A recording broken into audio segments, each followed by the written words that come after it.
Hey guys, Chrissy here at A Little Glam, A Lot of Mom. Thanks for tuning in today. As you read by the title of this video, I'm sharing our homeschool summer plans. But first, I wanted to remind you that I have a playlist of our favorite children's books for each season. So if you haven't watched the summer video, go do that. The playlist will be linked down below. I mentioned in my previous video, and I'll link that in a card if you haven't watched it, that our homeschool groups drop off for the summer, opening time for new things and exploration. So this summer, my teens are taking a junior boaters course and obtaining a boating license. They're attending an environmental summit, a gardening camp, and volunteering at Vacation Bible School. The young ones are meeting with friends for a hurricane preparedness and safety course and attending VBS and plant school. Let's talk about our gap month. I mentioned in my 5-step process for planning a new homeschool year that I carve out a time period in the year when we focus on filling in any gaps. It could be finishing up a project, a unit study, or a read aloud, more practice towards a skill or mastery. The best time for us is summer because our homeschool groups slow down or some drop off altogether. So this gap summer, we're focusing on penmanship. So we're working through form drawing, and Bella has a few more entries to complete and draw right now.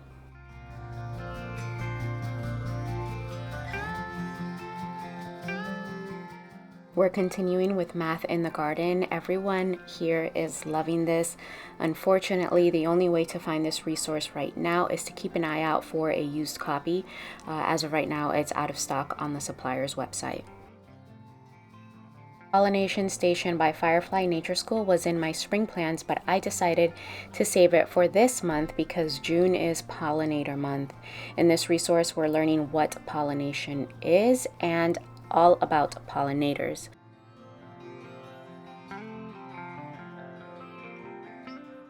My hopes and plan is that pollination will guide us down a rabbit hole towards the study of honeybees. I've downloaded this honeybee nature study by Hearth Magic.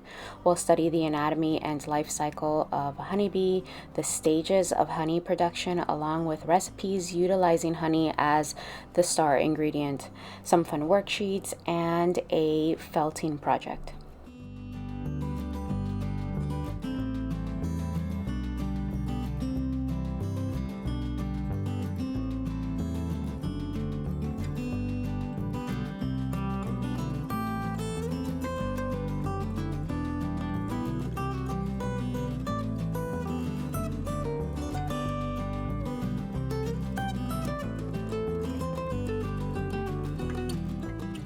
I've been holding on to this book for quite some time, and this will be the perfect opportunity to finally explore it, turn this book into a beehive and 19 other experiments and activities. That explore the amazing world of bees. I know we're going to have a blast with all of these experiments, and then the later half of the book is to turn it into a beehive.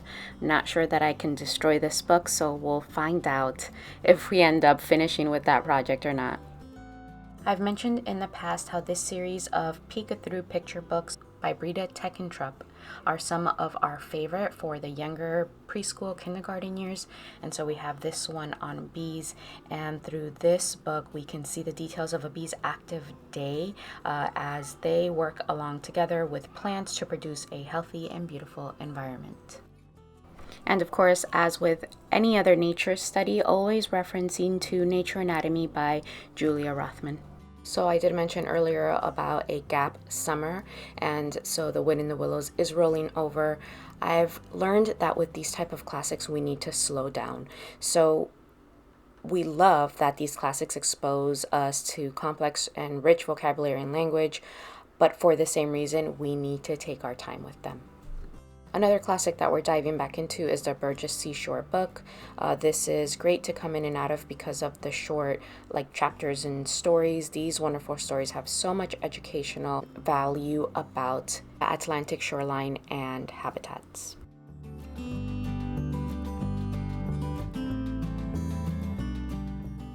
And a read aloud we didn't get to at all last year, A Whale of the Wild. It reads, a young orca whale must lead her brother on a tumultuous journey to be reunited with their pod. This gorgeously illustrated animal adventure novel explores family bonds, survival, global warming, and a changing seascape. It also includes information about orcas and their habitats.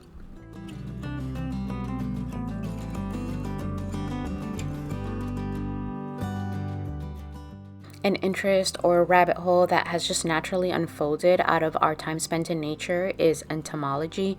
I've posted snippets of this in my day in the life videos, particularly our specimen collection. So again, we've referenced to one of our science bins for resources, one of them being the Good and the Beautiful arthropods. In that unit study, there is a lesson on entomologists. So I've picked up some picture biography books on Jean-Henri Fabre, a French naturalist, of course, a woman in history in this field, Evelyn Chessman.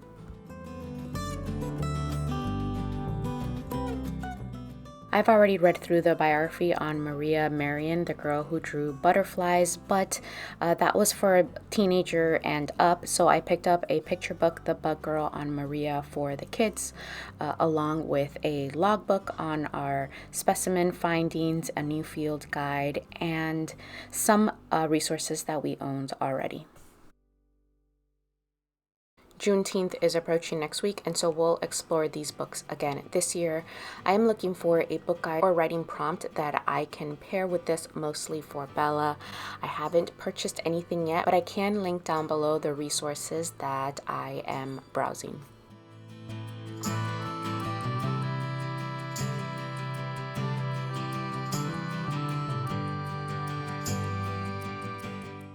All right, let's talk about summer reading because it is a popular subject during the summertime. We signed up for the Good and the Beautiful's summer reading books. The offer for these free books has ended, but I just wanted to share how wonderful and gracious it is of this company to give back. The Good and the Beautiful gave away 10,000 books to families all over the country, and included with each book is a pamphlet for each student to complete. So they're encouraged to read 5 books. With each book read, the child places a sticker on this rainforest scene.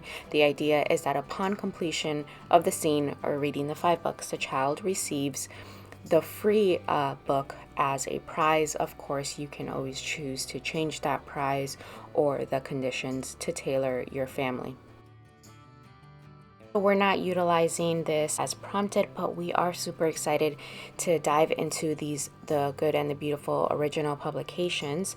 So the first is Mystery of the Missing Peas. This is a level 1B book. A Wolf in the North Woods. This is a level 2 reader.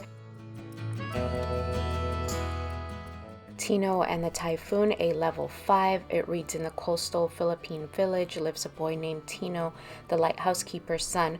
Watching his father keep the light inspires Tino to do a grown man's work, but his fears hold him back in his father's eyes. We recently took a trip to the bookstore for each little to pick an independent reader. Noah chose Marvel Reading Heroes. I believe this is a level 2 reader. This is 4 stories in 1. He was happy to pick something along his interest. This one is actually borrowed from the library. It's an I Can Read book, Superheroes collection. Again, the same idea. I believe there's 4 stories in this one collection. This summer, Bella is reading the I Survived series, I Survived Hurricane Katrina. This is borrowed from the library. First, I want to see if she will enjoy the series, and then we can purchase more. And again, this is to go along with that hurricane preparedness course. Another new series for Bella, and she's already halfway through it, is Heartwood Hotel. She's really enjoying this, so I'm definitely going to look into more in this series. Let's jump into our summer binder. If you did watch our spring plan video, you'll know that these seasonal binders hold our printables for the season. So any seasonal guides and festivals, nature studies, our puppets, literature guides, and just other miscellaneous printables, worksheets, coloring pages, handwriting pages that we want to utilize for that season. So the first resource is the Midsummer Guide by Hearth Magic. I believe that the Midsummer Festival this year is June 24th, so we'll be diving into some of these activities the week leading up to the Midsummer Festival. Amber includes an explanation and meaning to this festival, songs, circle time, prompts for exploring the elements, several recipes, and handcraft tutorials. Next is poetry and our handwriting pages. I mentioned penmanship being part of our gap summer. I also purchased this summertime festival guide by My Seasonal Treasury on Instagram. I will link her Instagram handle down below. I'm really looking forward to making some of these summertime crafts with the kids, like a puppet theater. Puppet theaters are always so fun to put together. There is a script included for a show, but of course you can use whatever story it is that you want to retell. And then part of the crafts are the preparation of the setup for the theater and props. We make a new rhythm and routine chart with every season, and there's a suggestion for one in here. There are veggie themed bookmarks that look super fun and cute. What first drew me to this guide is a fairy craft in here. We celebrate Fairy Day every year in July, and this is the craft I have planned for that, along with a few books. There are even several recipes included in this guide. Again, I'll link it down below if it's something you're interested for this summer. Here's a brief look at some of the classic fairy books we'll be jumping into the summer, although I do want to add one more to our fairy book collection. So we have Aileen the Water Fairy, Backyard Fairies. This is one of my top favorite children's books. Phoebe Wall is just super talented, and this is a book for imaginative play with pop-out fairy and unicorn puppets. I'm sharing more about it in a book haul video coming up soon, but here is a sneak peek. Alright, also in my summer binder are 2 mini storybook guides we'll get into the summer. The Raft by Jim LaMarche is about a boy who spends summer with his grandma by the river. Activities in this guide include puppets for retelling the story, coloring pages, recipes, a nature study on microorganisms, a matching game, making paper boats, and fort building.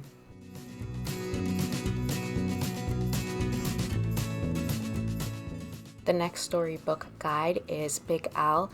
This story is about a fish who wants friends more than anything. His scary appearance frightens away other fish. But a big fishing net captures the other fish, and Big Al gets a chance to prove what a great friend he can be. The activities in this guide include puppets, a nature study on fish, copywork, memory and tic-tac-toe games, math spirals, crafts, and learning about the author and illustrator.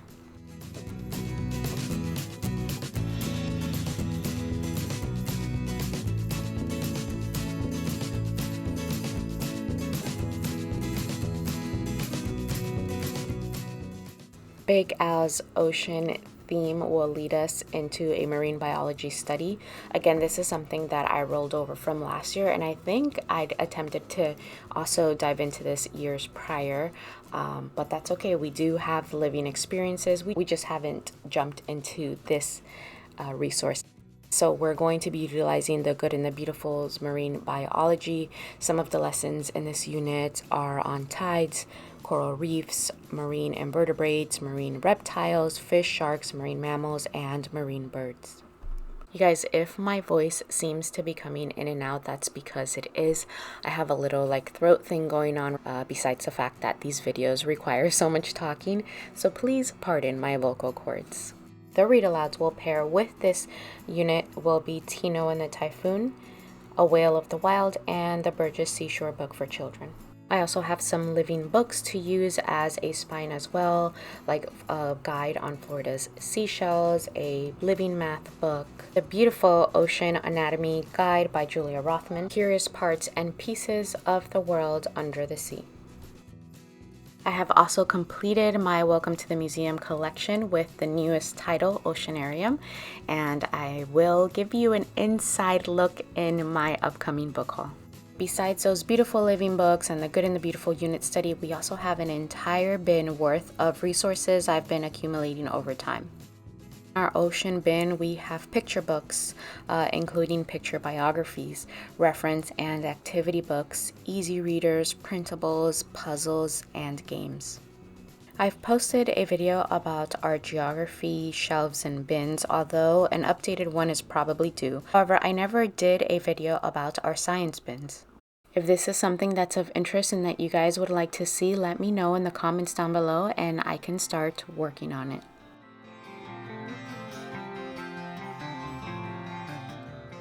Alright friends, that's it for today's video. I'm curious to know what other families are doing for summer, so if you feel led to share with us, leave your summer plans in the comment section.